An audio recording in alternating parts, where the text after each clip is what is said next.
नमस्कार मित्रांनो, welcome to S class education. कसे आहात सगळे? मस्त मजेत. आज आपण पाहणार आहोत 10th standard science part 1 chapter 3 chemical reactions and equation. Chemical reaction म्हणजे काय? तुम्ही कधी घरात बघितलंय का? म्हणजे दुधाचं दही बनतं, ती पण केमिकल रिॲक्शन आहे. जेवण बनवत असताना बघितलंय कधी? म्हणजे कशा पद्धतीने भाजी टेस्टी भाजी बनते, म्हणजे आधी फक्त भाजी असते ना, ती टेस्टी भाजी बनते. सो ती पण एक प्रकारची केमिकल रिॲक्शन आहे. किंवा अशा बऱ्याचशा गोष्टी ज्या काय आपल्या आसपास घडत असतात, ती प्रत्येक गोष्ट एक प्रकारची केमिकल रिॲक्शन असते. पण आता आपण जे काय केमिकल रिॲक्शन्स पाहणार आहोत ते सगळे from the point of view of chemistry पाहणार आहोत. So let us go into the केमिस्ट्रीमध्ये घुसूया आता आपण. ठीक आहे. सगळ्यात पहिल्यांदा असं विचारलेलं आहे की what are the types of molecules of elements and compounds. So तुम्हाला माहिती असेल की कंपाऊंडमध्ये, कंपाऊंड म्हणजे काय? पाणी, H2O कंपाऊंड आहे, राईट. सो कंपाऊंडमध्ये वेगवेगळ्या प्रकारचे एलिमेंट्स एकत्र येतात. लाईक हायड्रोजन वेगळा एलिमेंट आहे, ऑक्सिजन वेगळा एलिमेंट आहे. हे दोघं एकत्र आले आणि यांनी काय बनवलं? कंपाऊंड बनवलं. सो कंपाऊंडमध्ये दोघांपेक्षा अधिक वेगवेगळ्या प्रकारचे एलिमेंट्स एकत्र येतात आणि एक कंपाऊंड बनवतात. आणि एलिमेंट म्हणजे काय आहे? फॉर एक्झाम्पल H2 आहे, O2 आहे, हे काय आहेत? एलिमेंट आहेत. या एलिमेंटमध्ये फक्त ओचेच ॲटम भरलेले आहेत, म्हणजे group of same type of atom, त्याला आपण काय म्हणतो? एलिमेंट्स. ठीक आहे. आणि group of different type of elements, त्याला आपण काय म्हणतो? Compound. What is meant by valency of elements? हे मी मागच्या चॅप्टरमध्ये एक्सप्लेन केलेलं आहे. कोणाला माहिती आहे याची डेफिनेशन? प्लीज मला खाली कमेंट्समध्ये सांगा. आणि ज्यांना माहिती नाही आहे त्यांनी प्लीज प्रिव्हियस व्हिडिओ चेकआउट करा. What is the requirement for writing molecular formula of different compounds and how are the molecular formula of the compounds written? हे तुम्हाला पाहायला मिळेल बॅलन्सिंगमध्ये, पण मी तुम्हाला एक्सप्लेन करणार आहे. विथ बॅलन्सिंग आपण हे पण पाहूया. ठीक आहे. So in earlier standards we have seen how many compounds किंवा how compounds are found by chemical combination of elements. So we have also learn that driving force behind information of the chemical bond is to attain an electronic configuration with a complete octet. So basically एखादा आपल्याकडे काय आहे? Suppose करूया की आपल्याकडे एखादं element आहे. Oxygen घेऊया आपण. ऑक्सिजनचा ॲटॉमिक नंबर काय आहे? 6, म्हणजे 2,8 आहे. सॉरी 8 आहे. 2,6 हे काय झालं? याचं कॉन्फिगरेशन झालं. आता याच्या लास्ट शेलमध्ये 6 इलेक्ट्रॉन्स आहेत. याला जर अजून 2 इलेक्ट्रॉन्स मिळाले तर हे काय बनेल? याचं ऑक्टेट कंप्लीट बनेल. आता हे 2 काय झालं? याची व्हॅलन्सी झाली. आता कळते व्हॅलन्सी म्हणजे काय? व्हॅलन्सी म्हणजे ऑक्टेट कंप्लीट होण्यासाठी अजून किती एलिमेंट्स, अजून त्या एलिमेंटला किती इलेक्ट्रॉन्स पाहिजेत, याला आपण काय म्हणतो? व्हॅलन्सी. सो 2 मिळाले की या ठिकाणी 8 इलेक्ट्रॉन्स होतील आउटर मोस्ट शेलमध्ये. याची व्हॅलन्सी जी आहे तर ती फुलफिल होईल आणि हे एक स्टेबल एलिमेंट बनणार आहे. ठीक आहे. आणि म्हणून याला आउटर मोस्ट शेलमध्ये किती इलेक्ट्रॉन्स पाहिजेत? 8 इलेक्ट्रॉन्स पाहिजेत. मग आता हे कसे येणार 2 अजून एक्स्ट्रा इलेक्ट्रॉन्स? तर हे ऑक्सिजन जो आहे तर तो 2 हायड्रोजनला घेईल, कारण हायड्रोजनचा ॲटॉमिक नंबर काय आहे? 1, म्हणजे हायड्रोजनच्या आउटर मोस्ट शेलमध्ये एकच इलेक्ट्रॉन आहे. असे जर 2 हायड्रोजन्स घेतले तर आपल्याला 2 इलेक्ट्रॉन्स मिळतील आणि असं मिळून एकूण 8 इलेक्ट्रॉन्स जे आहेत तर त्या आउटर मोस्ट शेलमध्ये होतील आणि असं मिळून एक कंपाऊंड बनेल जे असणार आहे H2O. Okay. So I hope तुम्हाला कळलेलं आहे की कंपाऊंड्स कसे बनतात किंवा का बनतात. कंपाऊंड्स यासाठीच बनतात की ऑक्सिजनला स्टेबल व्हायचं आहे. पण 8 इलेक्ट्रॉन्सने ऑक्सिजन स्टेबल नाही बनवू शकत, कारण 2,6 त्याचं कॉन्फिगरेशन आहे. त्याच्या आउटर मोस्ट शेलमध्ये 1 इलेक्ट्रॉन्स पाहिजेत, म्हणजेच त्याला अजून 2 इलेक्ट्रॉन हवे आहेत. आणि ते तो कोणासोबत तरी बॉन्ड बनवून मिळवणार. असं नाही की फक्त हायड्रोजन, इतर कोणासोबतही तो बॉन्ड बनवू शकतो. बट तुम्हाला समजावं यासाठी मी एक सिंपल एक्झाम्पल घेतलेलं आहे हायड्रोजनचा. ठीक आहे. तो फ्लोरीनसोबत वगैरे पण ट्राय करू शकतो. आफ्टर दॅट नेक्स्ट आहे ओके, हे झालं ना. The atoms attain a complete octet by giving, taking or sharing of electrons with each other. आता या ठिकाणी ऑक्सिजनने काय केलं? इलेक्ट्रॉन्स घेतले कोणाचे? हायड्रोजनचे, आणि एक कंपाऊंड बनवलं. मे बी कधी कधी असं होईल की ऑक्सिजनला स्वतःचे इलेक्ट्रॉन्स द्यावे लागतील. ठीक आहे. सो इधर तो इलेक्ट्रॉन्स घेऊ शकतो, इधर तो इलेक्ट्रॉन देऊ शकतो. किंवा कार्बन जर आपण पाहिलं, कार्बनचा ॲटॉमिक नंबर किती आहे? 6, 2,4. आता कार्बन एक तर 4 इलेक्ट्रॉन कोणाला तरी देईल आणि 2 घेऊन ड्युप्लेटने स्टेबल बनेल, किंवा अजून कोणाकडून तरी 4 इलेक्ट्रॉन घेईल आणि ऑक्टेट बनवून स्टेबल बनेल, किंवा तो अजून कुठल्या तरी अशा इलेक्ट्रॉनसोबत शेअरिंगमध्ये येईल ज्याच्याकडे 4 इलेक्ट्रॉन्स आहेत. म्हणजे त्या शेअरिंगवाल्याला पण 4 मिळतील आणि याला पण 4 मिळतील. दोघं पण स्टेबल बनले कंपाऊंड बनवून. ठीक आहे. तर अशा पद्धतीने आपण केमिकल कंपाऊंड्स का बनतात? तर केमिकल कंपाऊंड्स बनतात to complete the octet. Compounds का बनतात? To complete octet. आणि ऑक्टेट का बनवायचं आपल्याला? आय मीन त्या एलिमेंटला टू बिकम स्टेबल. आणि मग तो हे ऑक्टेट कसं बनवतो, एकतर शेअरिंग, काय शेअरिंग, इलेक्ट्रॉन, टेकिंग इलेक्ट्रॉन किंवा लुझिंग इलेक्ट्रॉन. ठीक आहे, डन. ओके, आता आपण येऊया केमिकल रिॲक्शन्सकडे. So some of the scientist of the 18th and 19th century carried out fundamental experiments on chemical reaction. They proved from their experiments that during chemical reactions, composition of the matter changes and that change remains permanent. On the contrary, during physical change, only the state of the matter changes and this change is often temporary in nature. Blah blah blah blah blah. हे काय होतं, तर basically एक साधं example घेऊया. आपल्याकडे एक ice cube आहे, ठीक आहे, बर्फाचा एक क्यूब आहे. तो बर्फाचा क्यूब जर मी फ्रीझरमधून काढला आणि रूम टेम्परेचरवरती ठेवला तर त्याचं काय बनेल, थोड्या वेळाने पाणी बनेल.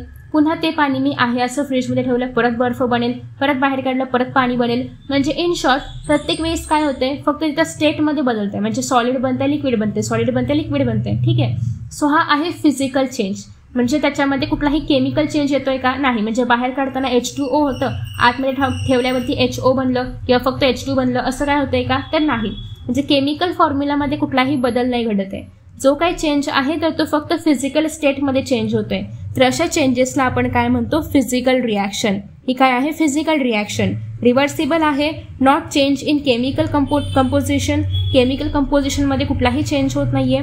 आपण प्रत्येक वेळी त्या पाण्याचा बर्फाचं पाणी करू शकतो. सो हे रिव्हर्सिबल आहे, याला आपण म्हणतो फिजिकल रिॲक्शन. हेच जर मी दही घेतलं किंवा दूध घेतलं, दुधाचं दही केलं, दह्याचं परत दूध बनेल का आहे, असं नाही बनणार.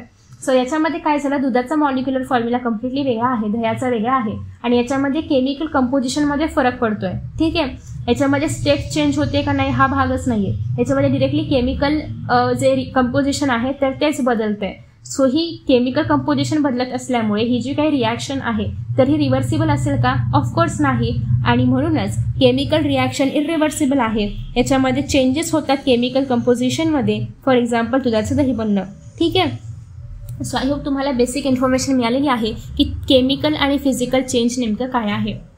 आता नेक्स्ट आहे की आपण इथे बघूया की काय बघायचं आपल्याला, transformation of ice into water. हे काय आहे, फिजिकल आहे की केमिकल आहे, अर्थात फिजिकल चेंज आहे, कारण परत आपण पाण्याचं बर्फाचं पाणी असं करू शकतो. Cooking of food chemical change आहे, कारण एकदा तुम्ही चपाती बनवली, छान अशी भाजलेली चपाती आहे, त्याचं परत पीठ बनवू शकता का, नाही. सो हे काय झालं, केमिकल चेंज झालं. रायपनिंग ऑफ फ्रूट हे पण केमिकल चेंज आहे. पिकलेलं फळ परत कच्चं बनेल का, नाही. परत त्या फळाचं फूल बनेल का, आधी होतं तसं, नाही.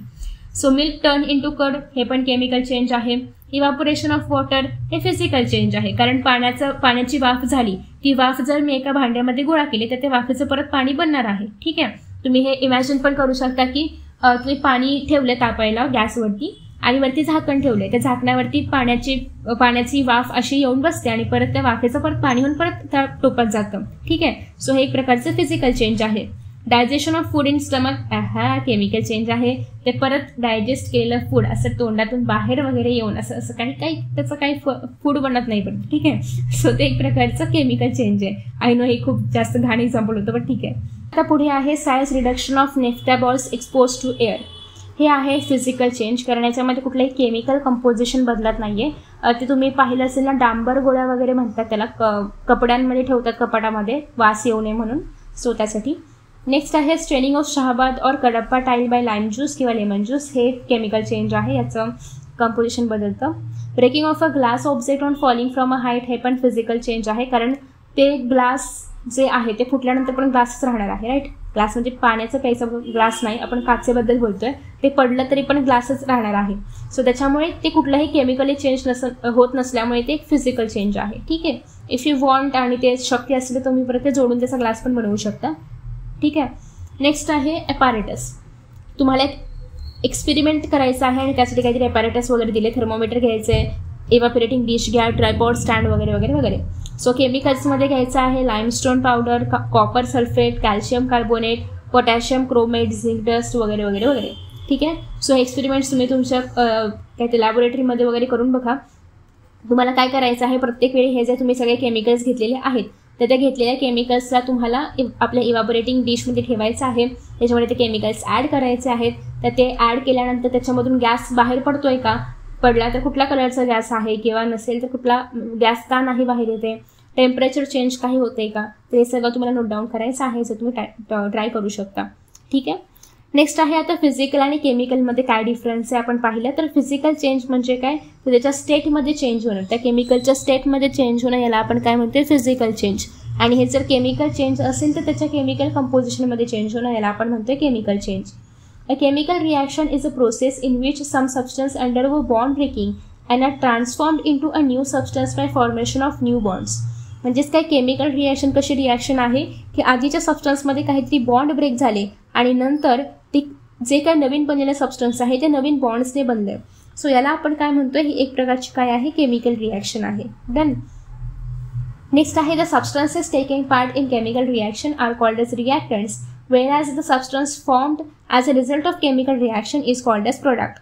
म्हणजे आपल्या ह्या केसमध्ये हे आहे रिॲक्टंट, जे की आपलं मेन प्रोडक्ट आहे, आणि जे बनलं त्याला आपण म्हणणार आहोत प्रोडक्ट. ठीक आहे. नेक्स्ट आहे, आता यांनी एक एक्झाम्पल सांगितलं आहे. For example, formation of carbon dioxide by combustion of charcoal in air is a chemical reaction. So in this reaction आपल्याकडे जे काही कार्बन किंवा जे काही कोल आहे किंवा त्यासोबतच जे आपण हवेमधलं ऑक्सिजन यूज करणार आहोत ते, हे दोन काय झाले, रिॲक्टंट झाले. आणि यांचं जेव्हा हीट आपण यांना देऊ तेव्हा त्यापासून काय बनणार आहे, कार्बन डायऑक्साईड, जे की आपलं प्रोडक्ट आहे. आणि हे दोन काय आहेत, रिॲक्टंट आहेत. तर अशा पद्धतीने या रिॲक्शन्स आहेत. आता नेक्स्ट आपण पाहतोय की केमिकल इक्वेशन नेमके लिहायचे कसे. तर तुम्हाला हे कळलं असेल की जेव्हा आपण एखादी रिॲक्शन घडवतो तेव्हा जे मेन प्रोडक्ट आहे ते असतं आपलं रिॲक्टंट, जे की आपण लेफ्टला लिहितो, आणि रिॲक्शन नंतर जे बनणार आहे ते आपलं असतं प्रोडक्ट, जे की आपण राईटला लिहितो. सो बेसिकली हाच एक मेन रूल आहे रिॲक्शन लिहिण्याचा, की लेफ्टकडे आपण लिहितो रिॲक्टंट आणि राईटकडे आपण लिहितो प्रोडक्ट, आणि मध्ये हा जो ॲरो आहे त्याच्यावरती आपण लिहितो एखादी कंडिशन. फॉर एक्झाम्पल, आता मी इथे ट्रायंगल दाखवलं, याचा अर्थ मला या रिॲक्शनला हीट द्यायचं आहे. ठीक आहे. सो अशा बऱ्याचशा ज्या काही कंडिशन्स असतात त्या आपण या ॲरोच्या वरती लिहितो. आता यांनी एक एक्झाम्पल घेतलं आहे कॉपर सल्फेटचं. तर कॉपर सल्फेट आणि झिंक जेव्हा आपण ॲड करतो तेव्हा आपल्याला झिंक सल्फेट आणि कॉपर मिळतं. ठीक आहे. सो याच्यामध्ये हे दोघं काय झाले, आता रिॲक्टंट झाले, आणि हे दोघं काय झाले, आपले प्रोडक्ट झाले. ठीक आहे. सो ही आहे आपली रिॲक्शन. नेक्स्ट आहे रायटिंग अ केमिकल इक्वेशन. आता केमिकल इक्वेशन लिहित असताना काय काय करायचं, केमिकल इक्वेशन नेहमी रिॲक्टंट टू प्रोडक्ट गेली पाहिजे. So in a chemical equation the reactants are written on the left hand side and the products are written on the right hand side and the arrow is drawn in such a way that it is pointing towards the product. ठीक आहे. So in the reactant, if the reactants or products are 2 or more, they are linked with the plus sign. आता माझ्याकडे एकापेक्षा अधिक reactant असतील तर मी काय करणार, प्लसने दाखवणार की माझ्याकडे 2 रिॲक्टंट आहेत. सिमिलरली माझ्याकडे ए आणि बी हे 2 रिॲक्टंट आहेत, तर मी प्लस साईनने त्यांना ॲड केलं. माझ्याकडे 2 प्रोडक्ट बनले, मी प्लस साईनने त्यांना कंबाईन किंवा ॲड केलं. ठीक आहे. To make the chemical equations more informative, the physical states of the reactants are indicated in the equation. आणि यालाच अजून इन्फॉर्मेटिव्ह करण्यासाठी किंवा याच्याबद्दल अजून इन्फॉर्मेशन प्रोव्हाइड करण्यासाठी, जसं की फक्त ही रिॲक्शन बघून मला कळत नाही की कॉपर सल्फेट माझं लिक्विड स्टेटमध्ये होतं की सॉलिडमध्ये होतं, झिंक लिक्विडमध्ये होतं, गॅसमध्ये होतं की सॉलिडमध्ये होतं, काहीच अंदाज नाही लावला जाऊ शकत. राईट. सो त्यासाठीच हे डिफाईन करण्यासाठीच या ठिकाणी असं ब्रॅकेटमध्ये लिहितात. AQ म्हणजे ॲक्वियस, याच्यामध्ये थोडंफार प्रमाणामध्ये काय ॲड केलं आहे, पाणी ॲड केलं आहे. S म्हणजे सॉलिड, अगेन ॲक्वियस. हेच जर या ठिकाणी L लिहिलेलं असतं तर L म्हणजे काय, लिक्विड. गॅशियस असेल तर इतर G लिहितात किंवा असे ॲरो दाखवतात, म्हणजे काय आहे, गॅशियस. एखाद्याचं प्रेसिपिटेट बनत असेल तर या ठिकाणी तुम्हाला असं डाऊनवर्ड्स ॲरो पाहायला मिळणार जर त्याचं प्रेसिपिटेट बनलेलं असेल तर. प्रेसिपिटेट म्हणजे काय, एक व्हाईट सॉलिड टाईप सबस्टन्स बनतं, प्रेसिपिटेट. ठीक आहे. एक व्हाईट सॉलिड टाईप सबस्टन्स बनतं, ते बनणार असेल तर ॲरो कसं असतं, डाऊनवर्ड्स असतं. ठीक आहे. आफ्टर दॅट नेक्स्ट आहे जर रिॲक्शन एक्झोथर्मिक असेल तर आणि एंडोथर्मिक असेल तर. एक्झोथर्मिक म्हणजे काय, heat is given out. Exothermic म्हणजे काय, हीट इज गिवन आउट. आणि एंडोथर्मिक म्हणजे काय, हीट इज ॲब्झॉर्ब्ड. सो आता या रिॲक्शनमध्ये काय होतंय, हीट आपण त्या रिॲक्शनला प्रोव्हाइड करतोय किंवा हीट ही रिॲक्शन म्हणजे हीट ही रिॲक्शन ॲब्झॉर्ब करते. सो याला आपण काय म्हणणार आहोत, एंडोथर्मिक रिॲक्शन. सो एंडोथर्मिक रिॲक्शनमध्ये जेव्हा आपण रिॲक्शनला हीट सप्लाय करतो तेव्हा ते एका छोट्याशा ट्रायंगलने रिप्रेझेंट केलं जातं. आणि जी दुसरी रिॲक्शन आहे याच्यामध्ये रिॲक्शन हीट एलिमिनेट करते किंवा रिॲक्शन हीट आउट करते. सो त्याला आपण म्हणणार आहोत एक्झोथर्मिक रिॲक्शन. आणि इथे आपण हीट असं स्पेसिफिकली लिहितो, याचा अर्थ या रिॲक्शनमधून हीट बाहेर पडते. तुम्ही जर या ठिकाणी पाहिलं तर या रिॲक्शनमध्ये कार्बन डायऑक्साईड नंतर वरती ॲरो केला आहे, याचा अर्थ गॅसियस फॉर्ममधला कार्बन डायऑक्साईड इथे एलिमिनेट झालेला आहे. ठीक आहे, वरचा ॲरो म्हणजे गॅसियस फॉर्ममध्ये काहीतरी एलिमिनेशन आहे. नेक्स्ट आहे कंडिशन्स रिक्वायर्ड. आता काही अजून रिक्वायर्ड कंडिशन्स असतील. फॉर एक्झाम्पल व्हेजिटेबल ऑइल जे की लिक्विड फॉर्ममध्ये आहे, त्याच्यामध्ये जर मी H2 ॲड केलं जे की हायड्रोजन गॅसियस फॉर्ममध्ये आहे आणि याच्यापासून मला वनस्पती घी मिळते, पण कधी डिरेक्टली मी व्हेजिटेबल ऑइलमध्ये H2 टाकलं तर मिळेल का? तर नाही. मला यासाठी ही रिॲक्शन 60 डिग्री सेल्सिअसवरती परफॉर्म करावी लागेल आणि याच्यामध्ये निकल ॲज अ कॅटलिस्ट ॲड करावा लागेल. मग तुम्हाला आता असं वाटेल की एक कॅटलिस्ट नेमकं काय असतं? तर कॅटलिस्ट बेसिकली एक असा सबस्टन्स आहे जो की रेट ऑफ रिॲक्शन इन्क्रीज करतो विदाउट इंटरफिअरिंग इन द रिॲक्शन. म्हणजे तो असं काहीच नाही करणार की आधी वनस्पती घी बनायचं पण आता निकेल टाकल्यामुळे निकेल वनस्पती घी वगैरे बनतंय, निकेलचा काहीतरी स्वाद त्याच्यामध्ये येतोय, असं काहीच होणार नाही. निकेलचा यूज आपण फक्त यासाठी केलाय की सपोज या रिॲक्शनला विदाऊट निकेल 5 तास लागत असतील तर by using nickel he reaction 2 तासामध्ये कंप्लीट व्हावी, यासाठी फक्त रेट ऑफ रिॲक्शन इन्क्रीज करण्यासाठी आपण निकेलचा यूज करतोय. ठीक आहे. नेक्स्ट आहे मेन्शन करायचं आहे की यूज केलेलं जे काही आपले सबस्टन्सेस आहेत तर ते कॉन्सन्ट्रेटेड आहेत की डायल्युटेड आहेत. फॉर एक्झाम्पल आता या रिॲक्शनमध्ये कॉन्सन्ट्रेटेड HNO3 यूज केलेलं आहे, त्याच्यामुळे रिॲक्शन फास्ट होते. सो हे असं का आहे, म्हणजे आपल्याला का मेन्शन करावं लागतं किंवा आपल्याला बदलावं का लागतं? तर रेट ऑफ रिॲक्शन इन्क्रीज करण्यासाठी. जर आपण एखादं सबस्टन्स कॉन्सन्ट्रेटेड यूज केलं तर त्याचं रेट ऑफ रिॲक्शन जास्त असतं किंवा रिॲक्शन पटकन होते कम्पेअर्ड टू दी असं एखादं सबस्टन्स की जे डायल्युटेड फॉर्ममध्ये आहे. डायल्यूट म्हणजे काय? ॲक्वियस किंवा ज्याच्यामध्ये पाणी ॲड केलेलं आहे. ठीक आहे, पाणी ॲड केल्यामुळे तो जो स्वतः सबस्टन्स आहे तर त्याची कॉन्सन्ट्रेशन पॉवर काय होते? कमी होते. फॉर एक्झाम्पल तुम्ही कधी काय आता एक्झाम्पल काय देऊया आपण, हे घ्या, कोका कोला वगैरे तुम्ही जर कधी पिलं असेल तर ते सुरुवातीला असं खूप जास्त स्ट्रॉंग असतं, पण कधी त्याच्यामध्ये जर पाणी वगैरे टाकलं तर ते थोडंसं डायल्यूट होतं. किंवा तुम्ही पाहिलं असेल बऱ्याचदा दारू पण लोक पाणी टाकून वगैरे पितात, सोडा टाकून नाही म्हणते, पाणी टाकून वगैरे पितात.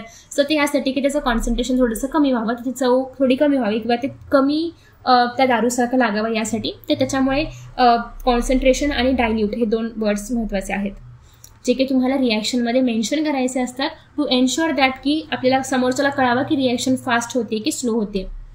नेक्स्ट आहे आता एखाद्या रिॲक्शनला बॅलन्सिंग कसं करायचं हे आपण पाहणार आहोत. त्याच्या आधी या ठिकाणी तुम्हाला प्रेसिपिटेशन काय असतं हे कळावं यासाठी एक परफॉर्म करायचा आहे एक्सपेरिमेंट. सोडियम क्लोराईड आणि सिल्वर नायट्रेटचा यूज करायचा आहे. तर आता जेव्हा तुम्ही ही रिॲक्शन घडवून आणता, जे आपल्याकडे सिल्वर नायट्रेट आहेत ते आणि सोडियम क्लोराईड यांना जेव्हा तुम्ही ॲड कराल, दोन्ही ॲक्वियस फॉर्ममध्ये आहेत, त्यांना ॲड केल्यानंतर तुम्हाला अशा पद्धतीने त्याला हलवायचं आहे आणि ते रिॲक्शन कंप्लीट झाल्यानंतर तुम्हाला पाहायला मिळेल की दोघांचा कलर वेगळा होता, पण आफ्टर रिॲक्शन दोघांनीही दोघांचं मिळून इथे व्हाईट कलर बनलाय. असं का झालंय? आणि ते पण थोडासा लिक्विडपेक्षा थोडा आता सॉलिड टाईप सोल्युशन काहीतरी बनतंय. सो असं का झालं तर याचं रिझन आहे की आता याचं प्रेसिपिटेशन बनलेलं आहे आणि प्रेसिपिटेशन म्हणजे व्हाईट रेसिड्यू शिल्लक राहतं. सो याला आपण म्हणतो प्रेसिपिटेशन आणि हे अशा पद्धतीने डाऊनवर्ड ॲरोने रिप्रेझेंट करतात. ठीक आहे. बट तुमचं असं म्हणणं असेल की आफ्टर रिॲक्शन वेट वगैरे बदलत असेल सबस्टन्सचं, तर असं काही होत नाही. रिॲक्शनच्या आधी जेवढं काही पूर्ण कंप्लीट वेट आहे तेवढंच वेट रिॲक्शन नंतर सुद्धा राहतं. सो वेटमध्ये कुठलाही फरक पडत नाही. फक्त या ठिकाणी प्रेसिपिटेशन बनलंय, फक्त कलर व्हाईट झालेला आहे, बाकी दुसरे काही मेजर चेंजेस नाही आहेत. तुम्ही कधी पाहिले का तुमच्या घरामध्ये जेव्हा आता तुम्ही लहान आहात पण 18 वर्षाच्या पेक्षा जास्त असणारे तुमचे मोठे भावंड असतील किंवा तुमचे आईवडील असतील, ते जेव्हा वोटिंग करतात किंवा जेव्हा मतदान करतात तेव्हा त्यांच्या हातावरती एक शाई लावली जाते ज्याला वोटर्स इंक असं म्हणतात. तर ते बनलेलं असतं सिल्वर नायट्रेटने आणि हे ना खूप दिवस म्हणजे साधारणतः मतदान केल्यानंतर 1 ते 1.5 महिन्यापर्यंत पण ते आपल्या हाताचं निघून जात नाही. ठीक आहे, म्हणजे एवढं स्ट्रॉंग असं ती शाई असते, तर ती बनलेली असते सिल्वर नायट्रेटची. नेक्स्ट आहे बॅलन्सिंग अ केमिकल इक्वेशन. आता बेसिकली बॅलन्सिंग म्हणजे काय? तुम्ही कधी तराजू पाहिलाय का? तराजूमध्ये आपण बॅलन्स करतो म्हणजेच काय करतो, जेवढं वजन आहे तेवढीच आपण भाजी ठेवतो. सो ते काय झालं, बॅलन्स्ड झालं. ठीक आहे. सो अशाच पद्धतीने आपण केमिकल इक्वेशनला बॅलन्स करतोय. म्हणजेच काय की रिॲक्टंटमध्ये जेवढे ॲटम्स आहेत तेवढेच ॲटम्स प्रोडक्टमध्ये असले पाहिजेत. याला आपण म्हणणार आहोत balancing of chemical equation. For example या ठिकाणी तुम्ही जर ही केमिकल इक्वेशन पाहिली, NaOH H2SO4 पासून बनणार आहे Na2SO4 + H2O. तर या ठिकाणी इकडे सोडियम 1 आहे आणि इकडे सोडियम 2 आहे.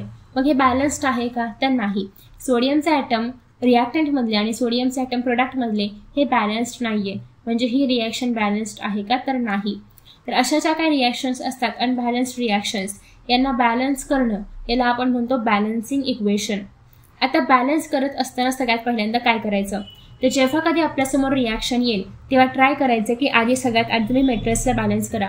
आता या ठिकाणी मेटल काय आहे, सगळ्यात मेन मेटल काय आहे, सोडियम. सगळ्यात पहिल्यांदा सोडियमला बॅलन्स करायचं. इकडे 2 सोडियम आहे तर इकडे पण 2च असले पाहिजे. मग सुरुवात कोणापासून करायची, सोडियम पासून. मग बघायचं नॉन मेटल कुठलं आहे, कुठलं, हायड्रोजन आणि ऑक्सिजन सोडून तुम्हाला मेटल नॉन मेटल शोधायचे आहेत. हायड्रोजन ऑक्सिजनला कन्सिडर नाही करायचे. आधी असे मेटल सोडायचं की जे हायड्रोजन सोडून कुठले तरी आहेत आणि अनबॅलन्स्ड आहेत. मग शोधायचं की असं एलिमेंट जे ऑक्सिजन सोडून आहे, नॉन मेटल आहे आणि अनबॅलन्स्ड आहे. फॉर एक्झाम्पल या ठिकाणी सल्फर बघा बॅलन्स्ड आहे का, तर हो, दोघांकडे पण एकच सल्फर आहे, सल्फर बॅलन्स्ड आहे. हे कळलं की मग जायचं आता ऑक्सिजनकडे किंवा हायड्रोजनकडे. तुम्ही ह्या दोघांना इंटरचेंज करू शकता, कधीही वापरू शकता, कुठलंही. मी शक्यतो आधी ऑक्सिजन वापरते, तुम्ही हायड्रोजन पण वापरू शकता. सो या ठिकाणी बघायचं की ऑक्सिजन बॅलन्स्ड आहे का. इकडे एकूण 1 आणि 4 असे 5 ऑक्सिजन आहेत आणि या ठिकाणी 4 आणि 1 5 ऑक्सिजन आहेत. याचा अर्थ ऑक्सिजन तर बॅलन्स्ड आहे. हायड्रोजनमध्ये बघा 1 आणि 2 3 हायड्रोजन आहेत आणि या ठिकाणी फक्त 2च हायड्रोजन आहे. याचा अर्थ हायड्रोजन बॅलन्स नाहीये. जेव्हा तुम्ही हायड्रोजन बॅलन्स कराल तेव्हा ऑक्सिजनचा नंबर आपोआप बदलणार आहे. सो आधी तुम्ही हे बघायचं की हायड्रोजन आणि ऑक्सिजन दोघांपैकी कोणी एक बॅलन्स आहे का. जे बॅलन्स असेल त्याला हात नाही लावायचा. जे अनबॅलन्स्ड आहे त्याला बॅलन्स करायचं. मग दुसरा आपोआप हलतो त्याला पुन्हा एकदा बॅलन्स करायचं. ठीक आहे. सो या दोघांमधलं काही पण तुम्ही आधी केलं तरी पण चालेल. शक्यतो जे अनबॅलन्स्ड आहे त्याला आधी बॅलन्स करण्याचा प्रयत्न करायचे. ठीक आहे. So a reaction in which किंवा the equation in which the number of atoms of elements in the reactant is equal to the number of atoms of element in the product is called as balancing of equation. Done. So आता आपण ही जी reaction आहे या रिॲक्शनला आपण balance करूया. कसं करायचं बघा. सगळ्यात पहिला आपला मुद्दा काय आहे किंवा पहिली आपली स्टेप काय आहे की आधी बघायचं मेटल्स. कोणतं मेटल आहे, सोडियम हे एकच मेटल आहे.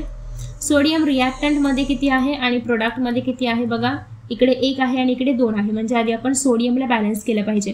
कसं करायचं बॅलन्स करताना मग तुम्ही म्हणाल ठीक आहे ना इथे 2 लिहून टाका. तर असं नाही. आपण बॅलन्स करताना कुठेही अंक लिहू शकत नाही. बॅलन्स करताना हा पूर्ण कंपाऊंडला बॅलन्स करावं लागतं. इथे 2 आहेत ना तर हा 2 आपल्याला इथे लिहावा लागेल जेणेकरून हे पूर्ण कंपाऊंड आता काय बनलं, 2 बनलं.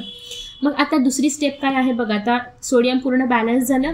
आता नेक्स्ट बघायचं आहे नॉन मेटल, ऑक्सिजन आणि हायड्रोजन सोडून. मग काय आहे नॉन मेटल, सल्फर. इकडे सल्फर 1 आहे, इकडे पण सल्फर 1 आहे. बॅलन्स करायची गरज नाहीये. आफ्टर नेक्स्ट आता आपण काय बघतोय, ऑक्सिजन बघायचं आहे. ऑक्सिजनला घेऊया आता आपण. इथे बघा इथे किती ऑक्सिजन बनले, 2 ऑक्सिजन बनले आणि गेला अजून. हां इथे किती ऑक्सिजन आहे, 4. सो 2 आणि 4 किती झाले, 6 ऑक्सिजन झाले. राईट. तुम्ही असे हे दाखवायचं तुम्हाला की तुम्ही असे बॉक्सेस करून पण लिहू शकता किंवा हे तुम्ही साधं रफमध्ये केलं तरी पण चालेल. इट्स नॉट लाईक की तुम्ही बॉक्सेस केले पाहिजेत. बट जर असं आहे की बॅलन्सिंगचा क्वेश्चन तुम्हाला 4 मार्कांना किंवा 5 मार्कांना विचारलं तर मात्र तुम्हाला हे बॉक्सेस करून प्रत्येक स्टेप जी आहे ती दाखवावी लागेल. ठीक आहे. ओके. सो आता इथे किती आहेत ऑक्सिजन बघा, 4 आणि 1 5 आहेत. म्हणजे इकडे 6 आहे आणि इकडे 5 आहे.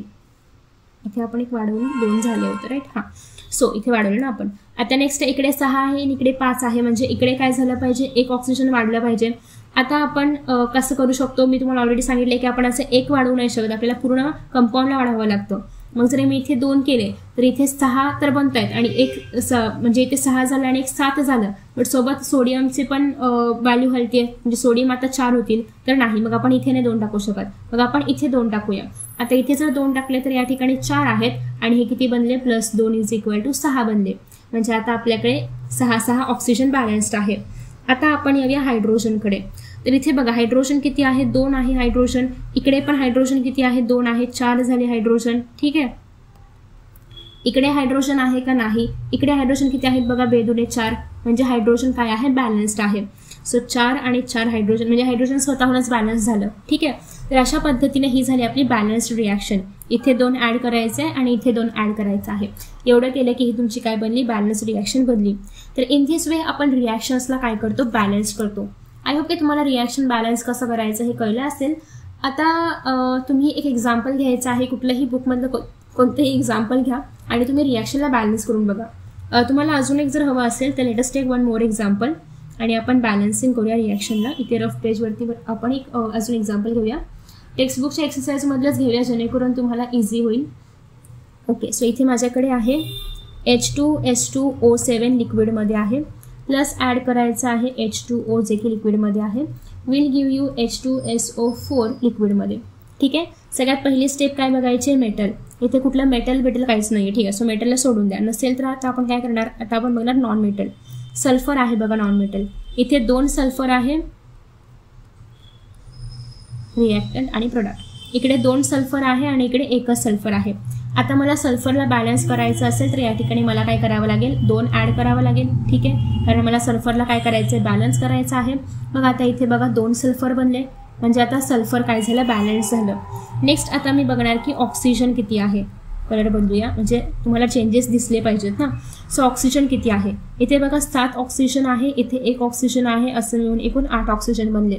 आणि या ठिकाणी 4 दुने 8 म्हणजे 8 ऑक्सिजन आहेत. सो 8 ऑक्सिजन बॅलन्स्ड आहे, ऑक्सिजनला हलवायची गरज नाही आहे. नेक्स्ट आता बघा हायड्रोजन. हायड्रोजनमध्ये बघा या ठिकाणी 2 हायड्रोजन आहे, प्लस या ठिकाणी पण 2 हायड्रोजन आहे, इकडे 2 हायड्रोजन आहे, इकडे 2 दुने 4 म्हणजे 4 हायड्रोजन आहे. सो हायड्रोजन बॅलन्स आहे, काहीच करायची गरज नाही आहे, म्हणजे झाली आपली बॅलन्स रिएक्शन. फक्त या ठिकाणी 2 ॲड करायचं होतं. सो इन दिस वे आपण रिॲक्शनला काय करतो, बॅलन्स करतो. अजून एक एक्झाम्पल घेऊया.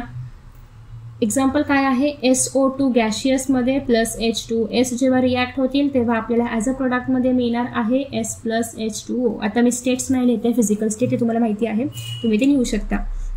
सगळ्यात पहिल्यांदा बघा याच्यामध्ये कोणतं मेटल आहे का नाही, डायरेक्टली नॉन मेटलकडे या. मग नॉन मेटल कोणतं आहे, सल्फर, रिॲक्टंट आणि प्रोडक्ट. इकडे किती सल्फर आहे, 1. इकडे किती सल्फर आहे, 1. किती बनले, 2. इकडे किती सल्फर आहे, 1च. सो या ठिकाणी काय करायचं, 2 करायचं, म्हणजे 2 आणि 2 सल्फर बॅलन्स झाले. नेक्स्ट आता बघायचं आहे ऑक्सिजन.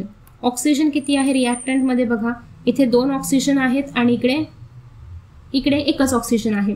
सो आता आपल्याला ऑक्सिजनचा नंबर काय करावा लागेल, इन्क्रीज करावा लागेल. इकडे 2 ऑक्सिजन आहे आणि इकडे 1च आहे. सो इथे काय करा, 2 करा, म्हणजे ऑक्सिजन 2 बॅलन्स झाले. नेक्स्ट आता आपल्याला बघायचं आहे हायड्रोजन. हायड्रोजनमध्ये बघा इकडे हायड्रोजन किती आहेत, 2 हायड्रोजन आहेत, इकडे 2 दुने 4 हायड्रोजन बनले. मग आता तुम्हाला इथे काय करावं लागेल, हायड्रोजनचा नंबर वाढवावा लागेल, ठीक आहे. इकडे 2च आहेत बरोबर, आणि इकडे 2 ऑक्सिजन होते, इथे 2 ऑक्सिजन बनले, इथे हायड्रोजन होते, हायड्रोजन बनले, ठीक आहे बरोबर आहे ना मी रिॲक्शन, राईट. आता माझ्याकडे या ठिकाणी हायड्रोजन बघा 2 आहेत आणि इकडे काय आहेत, 4 आहेत. आता मला हायड्रोजनचा नंबर काय करावा लागेल, इक्वल करावा लागेल. मग मी काय करते, इथे 2 करते. आता इथे 2 केल्यामुळे 4 हायड्रोजन तर झाले, इकडे पण 4 झाले, पण माझ्या सल्फरचा नंबर चेंज झालं. आता सल्फर या ठिकाणी किती होते, आधी 1 आणि 1 2 होते, आता किती बनले, 1 आणि 2 3 बनले. इकडे तर 2च आहे, मग मी काय करणार, इकडे 3 करणार. आणि आता माझी रिॲक्शन पूर्णतः बॅलन्स झाली. रिॲक्शन कशी आली, SO2 + 2H2S = 3S + 2H2O. So काही रॉकेट सायन्स नाही आहे, फक्त तुम्हाला नंबर्स काउंट करायचे आहेत आणि ते जुळले पाहिजेत, ठीक आहे.